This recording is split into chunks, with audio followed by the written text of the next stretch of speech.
Assalamualaikum warahmatullahi wabarakatuh. Balik lagi dengan channel Fakta Kehidupan. Seperti biasa, kalian yang baru nonton ini absen dulu ya di kolom komentar. Kalian itu dari mana aja? Soalnya kemarin udah banyak banget yang absen dari Kediri, dari Sulawesi, dari Pekanbaru, masih banyak lagi. Maaf gak bisa disebutin satu-satu nih. Kali ini ada sebuah kisah nih. Kisahnya itu tentang seorang wanita melihat tukang becak yang membawa anaknya pas waktu kerja. Ada tukang becak bawa anak pas narik gitu loh. Bagaimana bisa nih? Wah, nggak usah lama-lama lagi, kita masuk ke ceritanya.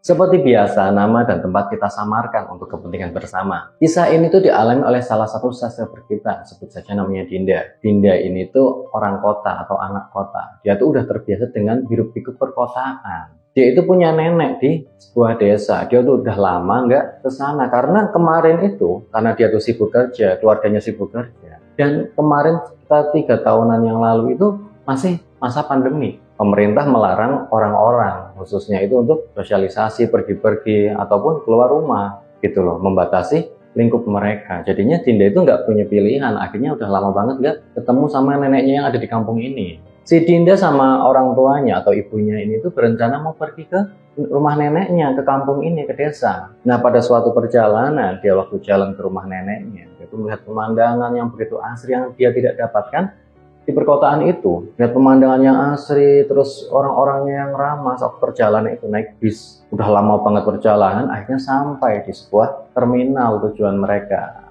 Dinda turun bersama ibunya. Di kampung itu tuh udah jarang banget, bahkan sama sekali tidak ada kendaraan. Kendaraan umum itu belum banyak lah, gitu. Masih sangat langka. Waktu mereka turun membawa barang-barang dan koper mereka dan tasnya itu, langsung dikerumunin sama tukang becak. Bapak-bapak tukang becak ini langsung, ibu ikut saya, bu, ikut saya, bu, ikut saya, gitu kan. Udah banyak banget yang kerumunin tukang becak ini. Pandangan Dinda ini tuh tertuju pada seorang pria yang tidak terlalu muda lagi. Tukang becak sambil menggendong kain selempangan itu, yang dalamnya itu ada bayinya. Mata Dinda itu tertuju pada pria itu. Akhirnya pria itu yang dipilih untuk membawa Dinda. Tukang becak itu pun langsung bergegas dengan sigapnya itu ngambil tasnya si Dinda itu. Dibantu sama Dinda. Terima kasih ya Neng, kata tukang becak itu. Tukang becaknya itu udah penuh dengan koper dan tasnya Dinda. Mamanya pun sampai nggak bisa masuk. Akhirnya mamanya itu atau ibunya Dinda naik tukang becak lain, menggunakan becak lain. Saat perjalanan, Dinda itu penasaran. Kok ada sih bapak-bapak kerja tarik becak sambil bawa bayi? Nah, penasaran itu, akhirnya Dinda pun ngomong, Pak, itu yang di kain tuh apa ya yang bapak gendong? Tanyanya polos, seakan-akan nggak tahu. Pura-pura nggak tahu aja nih Dinda. Akhirnya pun bapak itu ngomong, sebut saja tukang becak ini namanya Tono. Oh, ini Neng, ini bayi saya, kata Pak Tono tukang becak itu. Kok narik becak sambil bawa anak, Pak? Tanya si Dinda. Iya Neng, soalnya di rumah nggak ada orang, nggak ada yang ngerawat bayi saya, jadi ya terpaksa mau nggak mau saya bawa saat bekerja kayak gini. Oh gitu. Kalau nggak keberatan, bayinya boleh saya gendong aja nggak? Kasihan di situ kan panas. Tawar Dinda itu kepada tukang becak itu yang melihat sambil gendong bayi sambil ngayuh becaknya itu. Ah enggak Neng, enggak. Takut Neng jadi repotin Neng doang. Enggak Pak, enggak apa-apa, kan sekalian latihan. Akhirnya sedikit agak dipaksa, tukang becak itu pun mau menyerahkan bayinya untuk digendong atau dipangku sama si Dinda. Ya kan nggak apa-apa Pak, sekalian latihan, kata si Dinda bercanda. Nah akhirnya bayi itu pun digendong sama Dinda. Tapi maaf ya Neng, nanti kalau baju Neng kena iler dari bayi saya gimana? Nggak apa-apa Pak, nggak apa-apa, tenang aja. Akhirnya setelah menyerahkan bayinya kepada Dinda, Pak Tono ini pun melanjutkan perjalanannya.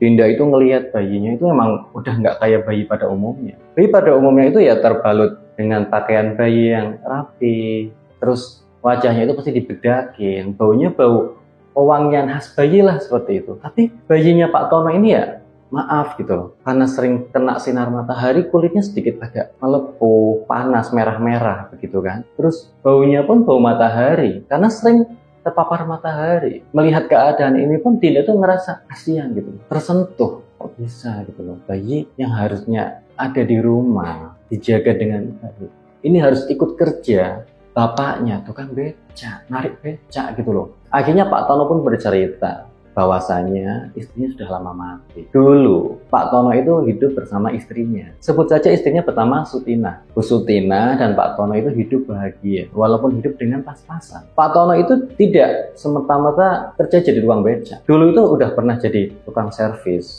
TV, terus mesin cuci, atau elektronik lainnya. Terus dia juga udah pernah kerja serabutan, jadi kuli panggul dan sebagainya. Udah sering dia lakukan atau geluti semasa sebelum jadi tukang becak. Bu Sutina itu di rumah itu sambil membatik, bekerja menjadi tukang batik. Tukang batiknya itu dengan lilin, masih tradisional sekali. Sambil membantu perekonomian keluarganya itu, membantu suaminya cari uang. Nah, Bu Sutina pada kala itu tuh lagi batik.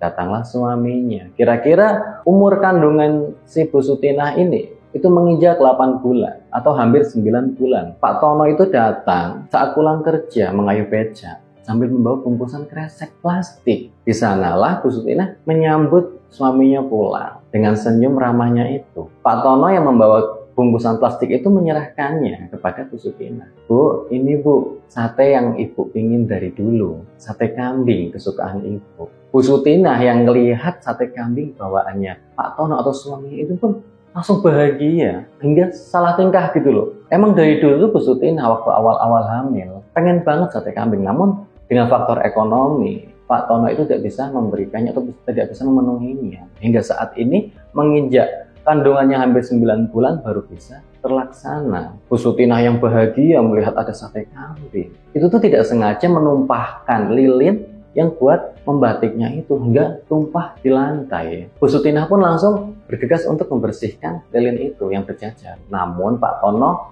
melarangnya. Udah Bu, nggak usah. Ibu masuk aja, ambil piring sama nasi untuk kita makan sama sate ini. Biar ini yang berjajaran, lilin yang berjajaran, biar Bapak aja yang bersihin. Kata Pak Tono. Bu Sutinah yang bahagia itu pun mengiyakan, kata suaminya itu. Bu Sutinah mengambil sate lalu masuk, menggelar tikar dan menata makanan di sana. Ada sate dan nasi di situ. Pak Tono langsung membersihkan lilin-lilin yang tumpah itu tadi yang berjajaran di lantai. Setelah itu makan bareng sama istrinya di tempat yang biasa ia makan gitu loh, di gelaran tikar di ruang tengah gubuknya itu. Bu Sutinah itu sangat bahagia, sangat senang gitu loh, makan dengan sate kambing. 20 tusuk. Pak Tono hanya disisakan 2 tusuk saja. Sisanya Bu Sutinah semua yang makan. Bahkan Bu Sutinah makannya itu nggak pakai nasi, sate semua. Pak Tono yang makan 2 tusuk sate sama nasi yang menggunung, itu pun ikut bahagia melihat istrinya sangat lahap makannya, sangat bahagia gitu loh, senang. Setelah selesai makan, Bu Sutinah tuh bilang, terima kasih ya Pak, Bapak udah bekerja keras dan membahagiakan aku dan jaban bayi kita. Kata Bu Sutinah, apaan sih Bu? Ya nggak apa-apa lah, ini kan udah kewajiban saya sebagai suami Ibu. Ibu merasa beruntung Pak, mendapatkan Bapak menjadi suami. Bapak itu suami yang baik, suami yang sangat bertanggung jawab kepada keluarga. Nanti kalau Ibu udah nggak ada, tolong ya Pak, rawat bayi kita dengan baik. Kata Bu Sutinah, Ibu bilang apa sih? Ya kita rawat bareng-bareng lah. Kita kan keluarga, kita kan orang tua dia. Ya kita rawat bareng-bareng. Iya Pak, tapi kan kita nggak tahu semuanya. Iya Bu, iya. Itu kan darah daging aku juga. Aku pasti akan merawatnya dengan sepenuh hati. Kata Pak Tono mengiyakan. Karena Pak Tono nggak mau nih debat di antara Pak Tono dan Bu Sutinah. Takut merusak suasana. Akhirnya mereka pun tidur bersama di kamarnya. Saat di kamar, Bu Sutinah itu memandangi Pak Tono dengan begitu mesranya gitu. Begitu juga Pak Tono sambil mengelus-elus perutnya Bu Sutinah. Akhirnya mereka pun tertidur. Saat tengah malam, tiba-tiba Pak Tono terbangun. Pak Tono itu terbangun karena rintihan istrinya. Ia terkejut. Kenapa? Ada apa ini? Bu Sutinah itu, aduh sakit. Akhirnya Pak Tono yang melihat kejadian ini, melihat istrinya merintih itu pun, Bu, kenapa Bu, bangun Bu, kenapa? Takutnya ngigau gitu loh. Dibangunkannya lah, Bu, sambil diguncang-guncang sedikit. Bu, bangun Bu, kenapa? Apa yang sakit? Tanya Pak Tono. Tapi kata-kata Pak Tono atau gunjangan Pak Tono itu udah direspon sama Bu Sutinah. Bu Sutinah itu terus merintih kesakitan. Aduh Pak, sakit, aduh sakit. Makin kenceng. Pak Tono itu gunjang-gunjang Bu Sutinah itu makin kencang. Bu, bangun. Ada apa Bu, ada apa? Tapi Bu Sutinah tidak merespon. malah makin kenceng rintihannya itu. Pak Tono yang panik pun langsung keluar rumah menuju rumah Pak RT. Pak RT, bangun Pak RT. Pak RT yang kala itu belum tertidur, itu langsung keluar rumah. Ada apa Pak? Ada apa? Dikiranya itu ada maling, takutnya ada maling atau perampokan. Pak RT pun ikut panik. Ada apa Pak? Ada apa? Tenang dulu Pak. Ada apa? Ada apa? Istri saya Pak, istri saya. Istri Bapak kenapa? Istri saya kejang-kejang. Pak RT yang tahu bahwasannya Bu Sutina, istri Pak Tono ini sedang mengandung, itu pun ikut panik. Ya udah, Bapak langsung ke rumah, saya membawa mobil ke sana. Akhirnya Pak Tono pulang. Pak RT langsung membawa mobil ke rumah Pak Tono ini. Dibawalah Bu Sutina ke rumah sakit. Sesampainya di sana, Pak Tono dan Pak RT itu disuruh menunggu di ruang tunggu saat Bu Sutina lagi diperiksa sama dokter. Sudah 1 jam lebih, tapi nggak ada tanda-tanda pintu di ruang itu mau dibuka. Pak Tono yang harap-harap cemas dan panik itu pun hanya bisa disemangatin, dikasih support sama Pak RT. Sabar Pak, sabar, tenang aja. Nggak apa-apa. Insya Allah bayi dan istri Bapak itu selamat kok. Nggak ada apa-apa. Tenang Pak, tenang. Yang sabar, yang kuat. Sabar Pak, sabar. Kata Pak RT menyemangati Pak Tono itu. Pak Tono pun ya harap-harap cemas sambil berdoa, ya Tuhan tolong jangan sampai terjadi apa-apa dengan istri dan anak saya. Sambil sekali meneteskan air mata karena ketakutan. Pak Tono tuh seakan-akan menyesal kenapa dia tuh mengizinkan istrinya itu makan sate begitu banyak hingga mengakibatkan seperti ini gitu. Sampai sakit. Akhirnya ruangan itu pun dibuka pintunya oleh salah satu dokter. Pak Tono pun langsung menanyakan kepada dokter itu, Pak, gimana keadaan istri dan anak saya? Tanya Pak Tono. Akhirnya Pak Tono pun dijelaskan bahwasanya istrinya tidak bisa diselamatkan karena mengalami gagal jantung dan pendarahan. Pak Tono nangis. Yang sabar ya Pak, yang sabar. Kata Pak RT dan dokter itu, yang sabar Pak. Pak Tono pun langsung masuk ke ruangan melihat istrinya terbujur kaku di ranjang rumah sakit. Ia memeluk erat-erat jasad Bu Sutina ini. Dia meminta maaf bahwasanya dia tidak tahu akan terjadi seperti ini. Jika waktu bisa diulang kembali, Pak Tono tidak akan memberikan sate itu kepada Bu Sutina istrinya hingga mengakibatkan nyawanya melayang atau menghilang seperti ini.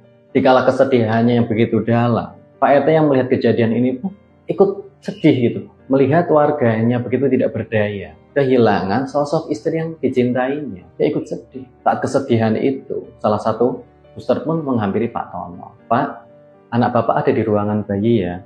Mohon nanti apabila sudah selesai, Bapak bisa menjenguknya. Ternyata anaknya Pak Tono itu selamat, walaupun dalam keadaan prematur. Pak Tono pun bahagia campur sedih gitu loh. Nanti gimana kehidupan bayi? Dia akan menghidupinya seorang diri gitu loh. Gak ada mamanya, gak ada ibunya. Hanya cuma ada ayahnya. Pak Tono yang kebingungan pun ya mencoba mensyukuri apa yang ada. Mencoba menerima yang terjadi. Hingga begitulah akhirnya Pak Tono bekerja mengayuh sepeda atau mengayuh becaknya ini dengan menggendong bayi. Si Dinda yang mendengarkan ceritanya Pak Tono pun ikut sedih, ikut menangis gitu loh. Tak kuasa menahan air mata sambil sesekali melihat bayi yang ia gendong itu. Dinda pun terenyuh, tak sadar bahwasanya Pak Tono pun ikut menangis kala ia menceritakan masa-masa kelamnya dulu. Gitu. Seperti terkuak atau membuka kembali luka lama. Pak Tono ikut menangis di sana. Sampailah di tujuan di rumahnya neneknya Dinda ini. Saat sampai, Dinda pun turun. Dinda menawarkan, Pak, hari ini bayi Bapak sama saya aja ya, kata Dinda. Enggak lah Neng, enggak, nanti ngerepotin Neng. Enggak usah, biar saya bawa saja, narik becak. Enggak Pak, enggak, hari ini biar sama saya aja. Ibunya yang turun dari becak pun bingung, ngelihat si Dinda itu kayak gendong bayi. Loh, itu bayi siapa? Ternyata itu bayi Pak Tono. Ibunya ikut terkejut, oh ternyata Pak Tono ini tuh sambil bawa bayi narik becak. Akhirnya si Dinda itu maksa, udah Pak, bayinya sama saya aja hari ini. Akhirnya Pak Tono yang dipaksa pun mengiyakan. Dan Dinda pun memberi usulan bahwasanya, udah Pak, nanti kalau Bapak mau narik, biar bayi ini dijaga sama orang lain aja. Nanti saya akan menyewakan orang untuk menjaga bayi Bapak. Enggak lah Neng, enggak usah. Saya uang dari mana? Saya hanya tukang becak Neng. Saya buat makan aja sama buat kebutuhan bayi saya aja udah pas-pasan atau bahkan kurang. Apalagi buat bayar orang buat jaga bayi saya. Nggak usah mikirin soal uang Pak. Masalah uang itu biar saya yang nanggung sama orang tua saya. Yang penting Bapak kerja. Dan yang penting bayi ini nggak kepanasan. Kasihan dia Pak, kata si Dinda. Dinda sedikit agak maksa, dan pendapat atau saran dari Dinda ini didukung sama ibunya. Iya Pak, nggak apa-apa Pak, daripada bayinya nanti ini kenapa-napa, nanti malah sakit, malah bahaya, kata ibunya. Akhirnya Pak Tono yang dikasih saran seperti itu dan sedikit agak dipaksa. Akhirnya pun ya udah deh, nggak apa-apa kalau kayak gitu maunya. Lagian rumahnya Pak Tono itu ternyata tidak terlalu jauh dengan rumah neneknya Dinda. Itu cuma berjarak kurang lebih 200 meter aja, masih tetangga desa gitu. Akhirnya Pak Tono pun setelah transaksi selesai, setelah Dinda ibunya udah bayar becaknya, dikasih uang lebih, akhirnya Pak Tono pun berangkat lagi kerja. Dinda sambil menggendong bayinya Pak Tono. Nah, begitulah kisah yang dibagikan kepada kita semua nih. Nah, semoga kita bisa mengambil hikmah, nilai-nilai hidup yang bisa kita terapkan atau menjadikan contoh bagi kehidupan kita. Nah, bagi kalian nih yang punya kritik dan saran yang membangun, kalian bisa tulis di kolom komentar, dan jangan lupa tetap dukung channel kami dengan cara like, komen, dan subscribe. Kalian juga bisa ngirimin nih kisah-kisah atau cerita-cerita kalian lewat Instagram, Facebook, ataupun WA di bawah ini. Sekian dari saya, tunggu video-video berikutnya. Terima kasih. Wassalamualaikum warahmatullahi wabarakatuh.